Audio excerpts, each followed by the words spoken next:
Hello guys, welcome to R K cyber cafe. आज का हमारा टॉपिक है कि कृषि विभाग बिहार सरकार के द्वारा जो डीजल खरीफ अनुदान 2022-23 के लिए ऑनलाइन आवेदन चालू हुआ है, तो वो आप कैसे कर सकते हैं और इसमें किन किन चीज़ों की ज़रूरत पड़ती है।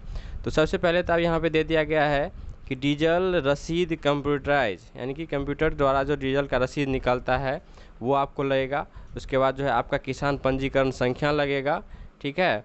और पंजीकरण संख्या आपको आपके रसीद पर भी अंकित होना चाहिए कुछ इस प्रकार से। यहाँ पे आपको दिख रहा है ये व्हीकल नंबर में डाल दिया गया है, तो ये भी ठीक है, आप दूसरे जगह भी डाल सकते हैं।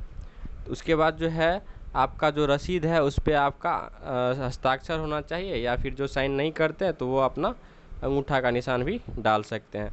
और रसीद पे जो है डेट आपको 29/7/2022 से 30/10/2022 तक ही मान्य होगा, ठीक है। और ये पैसा जो आपको आएगा वो आपके जिस भी अकाउंट में आपका आधार नंबर जुड़ा हुआ है उसी अकाउंट में आपको पैसा आएगा।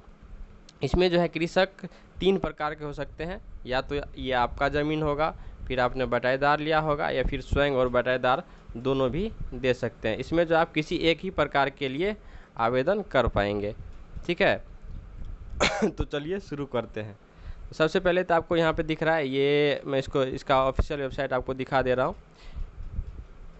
इसका ऑफिशियल वेबसाइट आपको हो गया dbtagriculture.bihar.gov.in। यहाँ पे आपको दिख रहा है, ये आप रजिस्ट्रेशन किसान रजिस्ट्रेशन के लिए होगा, ये तो अभी नहीं करना है। यहाँ पे आपको दिख रहा है डीजल अनुदान खरीफ, यहाँ पे आपको आवेदन करे पे क्लिक करना है। उसके बाद जो है यहाँ पे आपको सिलेक्ट करना है अनुदान का प्रकार। तो अभी डीजल अनुदान का दे दिया गया है, तो इस पर क्लिक करना है। इस पर क्लिक करने के बाद ये आपको कुछ पॉपअप खुलेगा। इसमें आपको दिया गया है कि ऑनलाइन आवेदन से पूर्व डीजल रसीद को जेपीजी फॉर्मेट में आपको 100 KB तक ही रखना है, स्कैन करके आपको रख लेना। और अगर आप बटाईदार या मतलब कि दूसरे के ज़मीन पे कर रहे हैं तो आपको ये फॉर्म जो है आपको डाउनलोड करना पड़ेगा। ये फॉर्म भर के ये भी आपको उसके साथ लगा के अपलोड करना पड़ेगा। तो अगर स्वयं के लिए कर रहे हैं तो आपको डायरेक्ट यहाँ से क्लोज कर देना है। उसके बाद आपका रजिस्ट्रेशन नंबर डाल लेना है और उसके बाद सर्च कर लेना। चलिए मैं अपना रजिस्ट्रेशन नंबर डाल लेता हूँ। तो यहाँ मैंने अपना रजिस्ट्रेशन नंबर जो है डाल दिया। उसके बाद आपको यहाँ पे सर्च पे क्लिक करना है। उसके बाद आपका जो ये सारा डिटेल्स जो कि पहले से आपका रजिस्ट्रेशन में डाला हुआ होगा वो सारा चीज़ आ जाएगा, जैसे कि नाम, डेट ऑफ बर्थ जो भी है वो सारा चीज़ आ जाएगा। उसके बाद आपको यहाँ पे भी महत्वपूर्ण सूचना में दिया हुआ है कि डीजल अनुदान आवेदन का रसीद 29/7/2022 से 30/10/2022 तक ही मान्य होगा। इस वित्तीय वर्ष के फसल मौसम खरीफ 2022-23 में आपने 0 बार, मतलब कि इससे पहले आपने आवेदन नहीं किया है तो आपको ये यहाँ पे दिखाई देगा। अगर आपने आवेदन किया है तो आपने जितनी बार आवेदन किया वो आपको यहाँ पे दिखाई देगा। तो चलिए, हमने तो आवेदन नहीं किया तो करते हैं।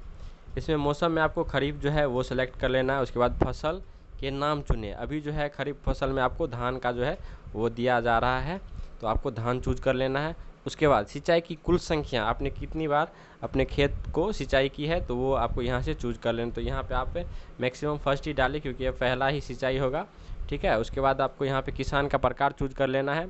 अगर स्वयं का ज़मीन है तो वो आप स्वयं कर सकते हैं, नहीं तो बटाईदार है तो उसमें भी कर सकते हैं। तो ये फिर मैंने स्वयं के लिए कर रहा हूँ। उसके बाद जो आपका कुल ज़मीन है, आपका कितना ज़मीन है वो आपको यहाँ पे सिलेक्ट कर लेना है। यहाँ पे दिया गया है कि आपको ज़मीन जो है डिसमल में ही देना है। यहाँ पे कोई हिंट्स भी दे दिया है कि 1 एकड़ इक्वल टू 100 डिसमल, यानी कि 1 एकड़ का ज़मीन है तो वो आपके 100 डिसमल के बराबर होगा। तो आपका जितना भी ज़मीन हो आप उसके अनुसार यहाँ पे डिसमल में चेंज करके डाल सकते हैं। मेरा जैसे 654 डिसमल है तो ये मैंने टोटल इसमें डाल दिया। इसके बाद यहाँ पे आपको दिख रहा है आपका खाता नंबर डालना है, जो कि आपके रसीद पे मिल जाएगा। खेसरा नंबर डालना है, ये भी आपके रसीद पे, मतलब ये जितना चीज़ है वो आपको आपके रसीद पे मिल जाएगा। थाना नंबर भी डाल देना। उसके बाद आपका उस खाते या खेसरा में कितना ज़मीन है वो आपको डिसमिल में डाल देना, और आपके बगल के 2 किसान का नाम इसमें डाल देना है। तो चलिए मैं फिलअप करता हूँ। तो ये मैंने जो है खाता नंबर, खेसरा नंबर, थाना नंबर और जो है जितना डिसमिल ज़मीन है वो डाल दिया है। उसके बाद बगल के 2 किसान का नाम भी डाल दिया। उसके बाद आपको यहाँ पे ऐड न्यू रो करना है, अगर आगे भी है, ठीक है। आपको जितना भी खाता खेसरा डालना है वो आप यहाँ पे डाल सकते हैं। चलिए मैं अपना सारा डिटेल्स यहाँ पे भर देता हूँ। हाँ, तो मैंने इसमें अपना सारा डिटेल्स जितना भी खाता खेसरा था वो मैंने इसमें डाल दिया है। यहाँ पे आपको दिख रहा है कुल जो है आपको 563 दिखाई दे रहा है, और इसका अनुमानित राशि जो है आपको यहाँ पे दिख रहा है 4224। इसके बाद जो है आपको यहाँ पे कुल डीजल का जो मूल्य है जितना आपने ख़रीदा है वो यहाँ पे डाल देना है। उसके बाद डीजल का जो रसीद नंबर है वो आपको यहाँ पे डालना है। उसके बाद जो जिस तिथि में आपने डीजल ख़रीदा है वो तिथि यहाँ पे डाल देना है। उसके बाद आपका पेट्रोल पंप का जो भी नाम हो वो डाल देना है, और आपका प्रखंड का जो भी नाम हो वो यहाँ पे आपको डाल देना है। यहाँ पे आपको दिख रहा होगा डीजल का रसीद नंबर, यहाँ पे बिल सीरियल नंबर जो है ये डाल देना है। अगर 2 खरीदा है तो दोनों का आपको बिल का सीरियल नंबर डाल देना है। आपका कौन सा पेट्रोलियम है वो आपको डाल देना है, और आपका जो भी ब्लॉक आता होगा वो आप यहाँ पे डाल देंगे। तो चलिए मैं अपना सारा फिलअप कर देता हूँ। इसके बाद जो है यहाँ पे जो आपको सारा चीज़ डालने के बाद आपको यहाँ पे दिख रहा है गेट OTP। OTP जो है आपको आपका जिस आपके रजिस्ट्रेशन में जो भी नंबर दिया हुआ होगा, जैसे इसमें ये नंबर दिया हुआ है तो इस नंबर पे ही OTP जाएगा। वो मोबाइल आपका चालू होना चाहिए, फिर ही आप ये अप्लाई कर पाइएगा। ठीक है, तो इसके बाद जो है आपको यहाँ पे गेट OTP पे क्लिक करना है। गेट OTP पे क्लिक करने के बाद आपके मोबाइल पे 4 अंक का मैसेज जाएगा। मैसेज जो है आपको इसमें डाल देना है 29 और 53। ये मैंने अपना OTP इसमें डाल दिया। उसके बाद वेरीफाई कर लेना है। इसके बाद जो है आपका डीजल का रसीद जो है, रसीद पे पहले मैंने पहले भी बताया कि रसीद पे जो है आपका साइन होना चाहिए, और डीजल का रसीद जो है वो कंप्यूटराइज होना चाहिए। ठीक है, इस प्रकार का आपका रसीद होना चाहिए, और आपको इस प्रकार इस पर साइन भी होना चाहिए। ठीक है, और उसका जो है साइज आपको 100 KB से कम होना चाहिए। ठीक है, इसका डिटेल्स भी मैं आपको दिखा दे रहा हूँ। ये जो है 71 या 72 KB के आसपास है। तो चलिए मैं इसको अपलोड कर लेता हूँ।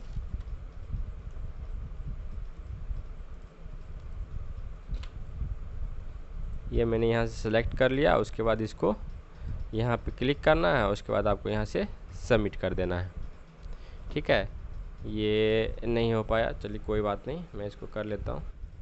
वो आपको डीजल का जो है वो रसीद अपलोड होने के बाद आपको कुछ इस तरह से दिखाई देगा। यहाँ पे आपको दिख रहा है एप्लीकेशन आपका हो गया है। डीजल कैश मेमो जो है वो भी आपका अपलोड हो गई है। आपको यहाँ से बेनिफिशियरी एप्लीकेशन जो है प्रिंट करके रख लेना है। इसके साथ जो है आपको आपका डीजल का ओरिजिनल जिस पे आपने साइन किया था ये आपको प्रिंट करके रख लेना है। उसके बाद जो डीजल का वो रिसिप्ट है वो आपको लगा के आपके कृषि विभाग में जमा कर देना है। तो मैं इसको सेव करके रख लेता हूँ।